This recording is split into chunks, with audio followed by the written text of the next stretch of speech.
चंद्रे तालुका राधानगरी येथे रविवार दिनांक 8 डिसेंबर रोजी होणाऱ्या भैरवनाथ यात्रेस हार्दिक शुभेच्छा।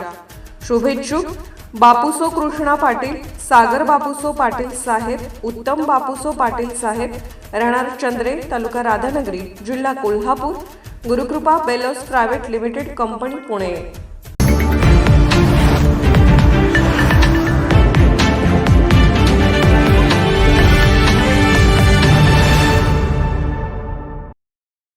आगामी जिल्हा परिषद पंचायत समिती निवडणुकीत भारतीय जनता पक्षाच्या कमळ या चिन्हावर शिक्का मारून राधानगरी तालुक्यातील सर्व उमेदवारांना विजयी करण्यासाठी कार्यकर्त्यांनी जोमाने कामाला लागावे असे आवाहन नामदार चंद्रकांत दादा पाटील यांनी केले।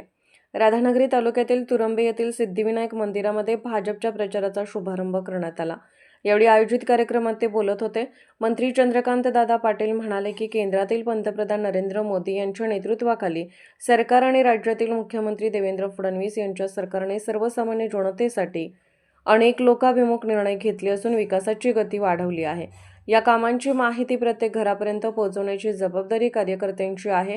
यावेळी खासदार धनंजय महाडिक यांनी विरोधकांकडून पुरवल्या जाणाऱ्या अफवांवर टीका केली। लाडकी बहीण योजना कोणत्याही परिस्थितीत बंद होणार नाही। पंतप्रधान नरेंद्र मोदी आणि मुख्यमंत्री देवेंद्र फडणवीस हे शब्दाला जागणारे नेते आहेत। त्यांनी जे आश्वासन दिले आहे ते पूर्ण केले आहे असे त्यांनी स्पष्ट केले। केंद्र व राज्य शासनाच्या विविध योजनांची माहिती त्यांनी उपस्थितांना दिली। प्रचाराच्या माध्यमातून घराघरात पोहोचून भाजपच्या उमेदवारांना विजयी करण्याचा निर्धार यावेळी करण्यात आला। यावेळी मंत्री चंद्रकांत दादा पाटील, खासदार धनंजय महाडिक, ज्येष्ठ नेते उदयसिंह पाटील कौलकर, राज्य कार्यकारिणी सदस्य लहुजी जरग, युवा नेते साताप्पा धनवडे, भाजपचे राधानगरी तालुका वाहतूक सेलचे अध्यक्ष धनाजी पाडळकर, भाजपचे सोशल मीडिया प्रमुख महेश पाटील, कोल्हापूर जिल्हा भाजपचे ग्रामीणचे अध्यक्ष नाथाजी पाटील, जिल्हा युवा मोर्चाचे अध्यक्ष रवीश पाटील आदी शेकडो कार्यकर्ते उपस्थित होते। आभार कोल्हापूर जिल्हा युवा मोर्चाचे अध्यक्ष रवीश पाटील यांनी मानले। कोल्हापूरहून दर्पण न्यूजसाठी अनिल पाटील। जिल्हा परिषदेची निवडणूक आपण पाहिली, 2017 ला ही निवडणूक झाली होती आणि या 2017च्या निवडणुकीमध्ये सुद्धा राधानगरीमध्ये आपण चांगल्या पद्धतीचे सगळे उमेदवार उभे केले होते आणि या निवडणुकीच्या निमित्तानं त्यावेळच्या काळामध्ये तब्बल 15 ते 16 हजार मतदार आपण राधानगरी तालुक्याच्या सगळ्या उमेदवारांनी 2017च्या निवडणुकीमध्ये घेतलेले होते। आता 5 तारखेला होत असलेल्या जिल्हा परिषद पंचायत समितीच्या निवडणुकीमध्ये सुद्धा आपलं हे जे काही राधानगरी तालुक्यातलं संघटन आहे हे संघटन अतिशय मजबूत झालेलं आहे। जिल्हा परिषदेच्या निमित्ताने वाळवे पंचायत जिल्हा परिषदेमध्ये आपण सचिन पाटील साहेबांना उमेदवारी दिलेली आहे। संभाजी आरडे आपले उमेदवार आहेत। रवीश पाटलांची मिसेस कौलमध्ये उमेदवार आहे। माजी जिल्हा परिषदेचे सदस्य रवींद्र कालकेकर राशिवड्यामध्ये उमेदवार आहेत आणि या सगळ्या प्रक्रियेमध्ये अजून कुठला उमेदवार राहिला का? राशिवड्यामध्ये कालकेकर, सरवडेमध्ये आपले मानसिंग पाटलांची मिसेस उमेदवार आहे आणि त्याच्याबरोबर पंचायत समितीला 10 उमेदवार आपण या निमित्ताने उभे केलेले आहेत। राधानगरी तालुक्याची परंपरा जर आपण पाहिली तर ही परंपरा निश्चितपणाने चांगली आहे, कौतुकास्पद आहे। भारतीय जनता पार्टीच्या कार्यकर्त्यांचा प्रचंड अशा पद्धतीचा विश्वास या निमित्ताने आपण व्यक्त केलेला आहे। मगाशी माननीय उदयसिंह पाटील कौलकर सुद्धा दादांच्या स्वागताला होते कुठे आहे?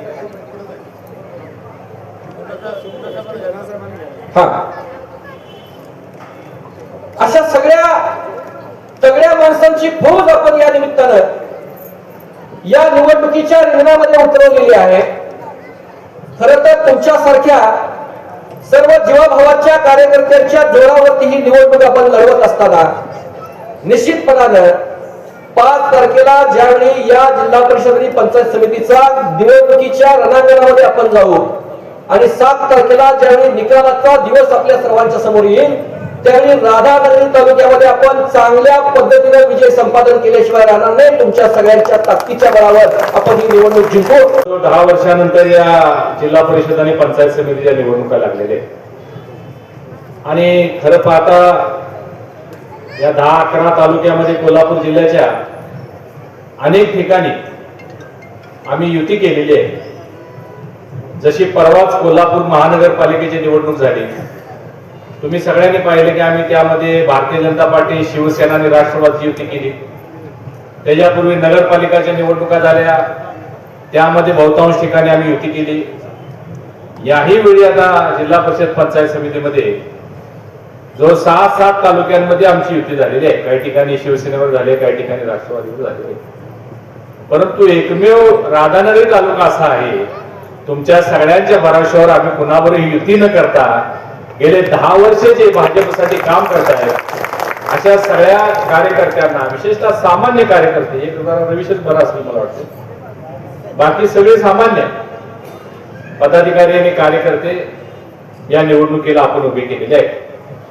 मी मुद्दाम हे का सांगितलं स्वतंत्र एवढ्यासाठी की गेल्या 2014 साली प्रधानमंत्री मोदींच्या नेतृत्वाखाली देशामध्ये भारतीय जनता पार्टी एनडीए सरकार आलं आणि तेव्हापासून देशामध्ये भारतीय जनता पार्टीमध्ये एक चैतन्य निर्माण झालं, कार्यकर्त्यांच्या मध्ये बळ निर्माण झालं आणि गावोगावी वेगवेगळ्या विविध माध्यमातून हे भारतीय जनता पार्टीचे कार्यकर्ते केंद्र सरकारच्या, राज्य सरकारच्या योजना तळागाळापर्यंत पोहोचण्यासाठी अहोरात्र कष्ट केले, राबले. आणि मग एवढं राबून अचानक निवडणुकीमध्ये जर माहिती झाली, युती झाली आणि आपली जागा दुसऱ्याला गेली, अनेक झाले आमचं आता इतर ठिकाणी परत झालेलं आता, म्हणजे आपले कार्यकर्ते नाराज होतात आणि ते इथं न होता ज्यांनी राबणूक केली, कष्ट केला अशा सगळ्यांना इथं संधी देता आली, त्याचा आम्हाला मनस्वी आनंद आहे.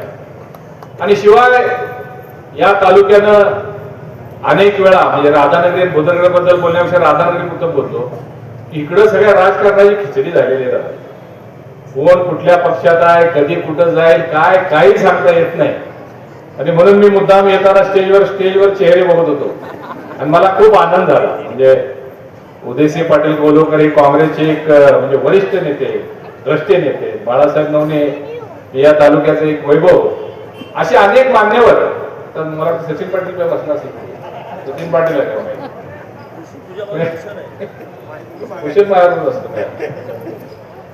अशी सगळी चांगले चेहरे, ताकदवान चेहरे इथं आपल्या स्टेजवर आहे. फक्त आपल्याला एवढीच विनंती करायची आहे की लढाई सोपी नाही. लढाई मातबरांच्यावर आहेत, मोठे नेते आहेत, समोर असणारे जिल्ह्याचे पालकमंत्री आहेत, काँग्रेसचे आणखीन काय कोण आणि कोण तिकडे काँग्रेसमध्ये गेलं मी समजलं मला का या तालुक्यातलं. तर असं सगळ्या परिस्थितीमध्ये तुमच्या सगळ्यांच्या आशीर्वादाची, मदतीची, ताकदीची गरज आहे. कामाला आम्ही कमी पडत नाही. मी व्यासपीठावर सुद्धा सर्वांना मी विनंती करणार आहे की आपण आज 10 दिवसावर निवडणूक आलेली आहे. प्रचार आणि प्रसार करत असताना ही काही केंद्र सरकारची, लोकसभेची, राज्यसभेची निवडणूक नाही आहे. तरी सुद्धा आपण लोकांच्या समोर जात असताना भारतीय जनता पार्टीनं आपल्या जीवनामध्ये काय आमूलाग्र बदल केला आहे हे लोकांना परत परत जाणीव करून दिली पाहिजे, सांगितलं पाहिजे, आठवण करून दिली पाहिजे. कारण आपली मेमरी थोडी आपण विसरतो. काही गोष्टी आपल्याला आता सहज मिळायला लागल्यामुळे आपण विसरतो. म्हणजे एवढं विसरतो की काल जर तुम्हाला विचारलं काय जेवला तर तुम्ही आज सांगू शकणार नाही कुठली भाजी काल खाल्ली. म्हणून मुद्दाम सांगितलं पाहिजे की केंद्र सरकारमध्ये मोदींच्या नेतृत्वाखाली काय काय बदल झाले देशामध्ये. 2-4 मुद्दे सांगतो कारण वेळ कमी आहे, दादांना थोडं सांगलेलं जायचं आहे. आज आपल्या देशभरातल्या 80 कोटी लोकांना मोफत रेशन दिलं जातं. मोफत. काँग्रेसच्या काळात कधी मिळालं होतं का मोफत रेशन 80 कोटी लोकांना. आणि 5 वर्ष झाली ही योजना सुरू आहे, पुढे 5 वर्ष ही योजना सुरू राहणार आहे. मोठी योजना आहे का नाही, तर त्याची आठवण करून द्यायला पाहिजे. काय होते आता आपल्याला ते सवय होऊन गेली, कार्ड दाखवायचं पिशवी भरून आणायची, विसरून गेलो आपण मोदींच्यामुळे मिळालं. या देशामध्ये 3.5 करोड लोकांना प्रधानमंत्री आवास योजनेतनं घरं मिळाली.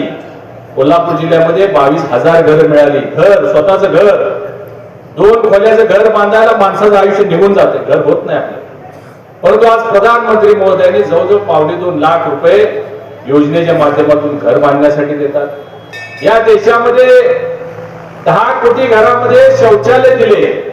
आता तुम्ही म्हणणार हे काय मोठं काय प्रचाराचा मुद्दा आहे काय, हा प्रचाराचा मुद्दा आहे.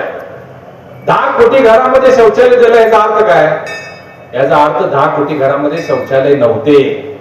काय अवस्था होत असेल त्या घरच्या भगिनीची विचार करून बघा, ज्या घरामध्ये टॉयलेट नाहीये. आपण विसरून गेलो. या देशामध्ये 12 कोटी घरामध्ये महिलांना गॅस सिलेंडर दिला. आता आपल्याला गॅसचं काहीच वाटत नाही, दारातच गाडी उभी असते. पूर्वीच्या लक्षात घ्या, 10 वर्षापूर्वी 8 वर्षापूर्वी त्या गॅसच्या लाईनीत आपल्याला उभा राहायला लागायचं. आणि आपला नंबर आला की दुकानदार सांगायला संपले घ्यायचा म्हणून पुढच्या आठवड्यात. लक्षात आहे, विसरलो आपण. आणि 12 कोटी घरामध्ये गॅस दिला याचा अर्थ काय? याचा अर्थ असा की 12 कोटी घरामध्ये गॅस सिलेंडरवर जेवण बनत नव्हतं, चुलीवर जेवण बनत होतं, चुलीवर. आता बरं वाटतंय पुण्या मुंबईला जाताना चुलीवरची मिसळ, चुलीवरचं मटण, चुलीवरचा चहा. पण चुलीवरचं जेवण करणं हे काय सोपं होतं का? आजी आहेत आमच्या इथं. आपण थिएटर मध्ये जातो पिक्चर बघायला, तिथं जाहिरात येते बघा, सिगरेट पिना सेहत के लिए खराब है, हानिकारक है, फेफड़े खराब होते, अमुक होता है, तमुक होता है, कॅन्सर होता है. कशाला? सिगरेटनं. परंतु आमच्या आई, माई, आजी दुपारचं 1 वेळचं जेवण चुलीवर करत असताना ती फुकणी फुकून फुकून फुकून 10 सिगरेटचा धूर तिच्या पोटात जात होता. त्याची काळजी काँग्रेसनं कधी केली नाही, त्याची काळजी प्रधानमंत्री मोदीजींनी केलेली आहे. माझ्या आधी धनंजय माडकांनी केंद्रामध्ये मोदीजी असल्यामुळे, राज्यामध्ये देवेंद्रजी असल्यामुळे किती प्रकारच्या योजना ह्या सर्वसामान्य माणसासाठी गेल्या 11 वर्षात आल्या त्याची यादी आपल्या सगळ्यांसमोर मांडली आणि आपण सगळेजण रोज त्याचा अनुभव घेतो. मी आपल्या जिल्ह्यापुरती काही आकडेवारी सांगून माझं बोलणं संपवणार, कारण बरं त्याला काय वाटतं ते कळलं हो, पण आपल्या जिल्ह्याचं काय ते बोला. आता आपल्या जिल्ह्यामध्ये एक साधी आपण जी खूपच लोकप्रिय झाली अशी मुख्यमंत्री माझी लाडकी बहीण योजना घेतली. तर आपल्या जिल्ह्यामध्ये एकूण 10,13,630, थोडं लिहितानाही जरा वेळ लागेल, 10,13,630 इतक्या लाडक्या बहिणींच्या अकाउंटला दरमहा 1,500 रुपये मिळतात. आपला राधानगरी तालुका म्हटला तर राधानगरी तालुक्यामध्ये 54,323 जणींच्या अकाउंटला दरमहा हे 1,500 रुपये येतात. आता हे तर नेहमी देतात. विधानसभेच्या आधी ही योजना सुरू झाली त्यावेळेला अनेक विरोधकांनी असं म्हटलं की निवडणुका झाल्या की ही योजना बंद होईल. 14 महिने झाले विधानसभे निवडणूक बंद झाली नाही. माननीय मुख्यमंत्री महोदयांनी अनेक वेळा म्हटलं की बंद होणार नाही. उलट एक नवीन योजना आता माननीय मुख्यमंत्री महोदय समोर आणतायत. 5 तारखेला निवडणुका झाल्या, 7ला निकाल लागले, आचारसंहिता संपली की मुख्यमंत्री मंत्रिमंडळाच्या बैठकीत योजना आणतील की आपल्याला 1 लाखाचं कर्ज हे विनाकारण मिळणार. कारण बँकेला तुमच्या अकाउंटला दरमहा 1,500 येतात, हेच फक्त तारण झालं, तुमचा हप्ता नक्की जाणार. आणि त्यामुळे त्याला ट्राय पार्टी अग्रीमेंट म्हणतो, म्हणजे तिघांचं अग्रीमेंट होणार. शासन, बँक आणि तुम्ही. तुमच्या अकाउंटला 1,500 आले आणि 1 लाखाचा हप्ता समजा ठरला 650 रुपये, तेवढे परस्पर वजा होणार असल्यामुळे बँक तुमच्याकडे तारण मागणार नाही, बँक तुमच्याकडे साक्षीदार मागणार नाही आणि 1 लाखाचं कर्ज हे तुम्हाला वेगवेगळा व्यवसाय करण्यासाठी येईल. माननीय पंतप्रधान महोदयांनी संकल्प केला आहे की देशामध्ये 3 कोटी आमच्या बहिणींना लखपती दीदी करायचं असं त्यांनी घोषित केलंय. त्यातल्या जवळजवळ 1 कोटीपेक्षा जास्त बहिणी ह्या लखपती झाल्या. लखपतीचा अर्थ काय की जिला दरमहा किमान 8-10 हजार रुपये उत्पन्न आहे, वर्षाला 12×96 म्हणजे 96,000 लाख उत्पन्न आहे, असं लाखाचं उत्पन्न वर्षाला आहे. अशा 3 कोटी महिला ह्या देशामध्ये झाल्या पाहिजेत. त्यामुळे सगळ्या मुख्यमंत्र्यांना त्यांनी असं म्हटलं की 1,500 देतात खरं आहे, घरी जाईपर्यंत खर्च होतात, ती बिचारी स्वतःसाठी खर्चच करत नाही. मुलीचं पुस्तक घ्यायचं असतं, नवऱ्याचा मोटर घ्यायचा असतो, थोडे उरले पैसे तर ती घरी घेऊन जाते. हेच पैसे जर तिला 1 लाख रुपये एकरभूमी मिळाले तर ती काहीतरी व्यवसाय करू शकेल. प्रत्येक जिल्ह्याला आता नजीकच्या काळामध्ये 10 कोटी रुपये मोठे मॉल असतात का, ज्याला आपण शेतकरी बाजार म्हणतो, केवळ महिला बचत गटाच्या वस्तू विकण्यासाठी. त्या महिला बचत गटाच्या वस्तू विकण्याव्यतिरिक्त बाकी कोणाला काही विकायला मिळणार नाही. डिपॉझिट नाही आणि भाडं नाही, असं प्रत्येक जिल्ह्यामध्ये एक बिग बाजार तयार होईल. आणि त्यामुळे महिलांनी केलेल्या वस्तू विक्रीसाठी आपल्याला एक हक्काचं ठिकाण मिळेल अशी एक आकडेवारी मी आपल्याला सांगितली. महिलांसाठी जे जे काही मोदीजींनी आणि देवेंद्रजींनी केलंय त्यामुळेच तर केंद्रामध्ये, राज्यामध्ये मोठ्या प्रमाणावर आमच्या माता भगिनींची मतं मिळतात. मग एसटी मध्ये निम्म भाडं, आमचे सगळे दादा कंप्लेंट करतात की तुम्ही एसटी मध्ये निम्म भाडं केलं आणि सारखी बाहेर जाते. व ज्येष्ठ नागरिकांना 65च्या वर ज्यांचं वय 75च्या वर ज्यांचं वय आहे त्यांना पूर्ण तिकीट माफ आहे. त्यामुळे सारखी सुरबाई तक्रार करते, हे उठले की पोरीकडे जातात, उठले की पोरीकडे जातात. सगळ्यात महत्वाचा निर्णय माननीय देवेंद्रजींनी केला की यापुढे पुरुषाच्या नावामध्ये त्याच्या आईचं नाव आहे. माझं नाव पूर्वी मी काय लिहायचो, चंद्रकांत बच्चू पाटील, आता मी लिहितो चंद्रकांत सरस्वती बच्चू पाटील. एवढा बहुमान महिलांना मिळाला. आजपर्यंत जे जन्माला आले पुरुष त्यांना सक्ती नाही, परंतु मोठ्या कोणा लिहायला सुरुवात केली. ह्यापुढे जन्माला येणाऱ्या प्रत्येक मुलाला बर्थ सर्टिफिकेट मध्ये पूर्वी चंद्रकांत बच्चू पाटील लिहिलं जायचं, नावही ठेवलं जात नव्हतं, पण त्याला बर्थ सर्टिफिकेट मिळाल्यानंतर बोलण्यापूर्वी नाव सांगायला लागतं. तर यापुढे लिहूनच प्रिंट करून मिळणार चंद्रकांत सरस्वती बच्चू पाटील. माननीय मोदीजींनी जी योजना आणली की ज्याच्यामध्ये पोस्टाचा व्याजदर महिलांना जास्त दिला, त्या योजनेचं नाव आहे सुकन्या समृद्धी योजना. टाकाल की नाही माहित नाही, पण नवऱ्याच्या मागे लागून टाका. जन्मतात 6,250 रुपये दरमहा तिच्या अकाउंटला पडले. दरमहा आकडे ऐका, घरी जाऊन अंमलबजावणी करा, पोरीबाळींचं खूप कल्याण होईल. दरमहा 6,250 रुपये टाकले. 15व्या वर्षापर्यंत टाकायचे, 15 ते 21 भरायचे पण नाही, काढायचे पण. 21व्या वर्षी 53 लाख रुपये मिळणार. चला एवढे भरता येणार नाही, 500 भरून जातो.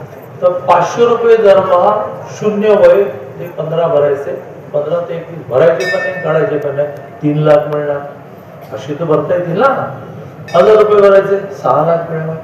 6,250 नवऱ्याच्या मागे भरायचे, तर 53 लाख रुपये मिळणार. एवढा व्याजाचा दर दिलेला आहे. महाराष्ट्रामध्ये देवेंद्रजी योजना आली की जन्मल्यापासून 18व्या वर्षापर्यंत टप्प्याटप्प्यावर तिच्या अकाउंटला 1,02,000 रुपये आणणार.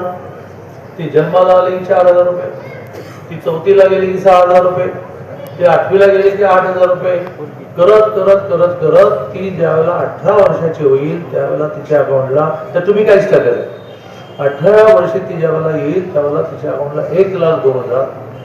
18 ते 21 काढायचे नाही, 21व्या वर्षी त्याचे आपल्याला 2.5 लाख रुपये मिळणार. या सगळ्या योजना ज्या आणल्या आहेत, मग पुरुष म्हणले की आमच्यासाठी काहीच नाही का. शेतकरी सन्मान योजना आली. मी या जवळच्या खानापूरचा राहणार, रांगेने 3 घरं आमची आहेत. प्रवीण सावंतांच्या घराला लागून माझा भाऊ बाजीराव पाटील, पलीकडे माझा वाचा दत्ता खंडेराव पाटील.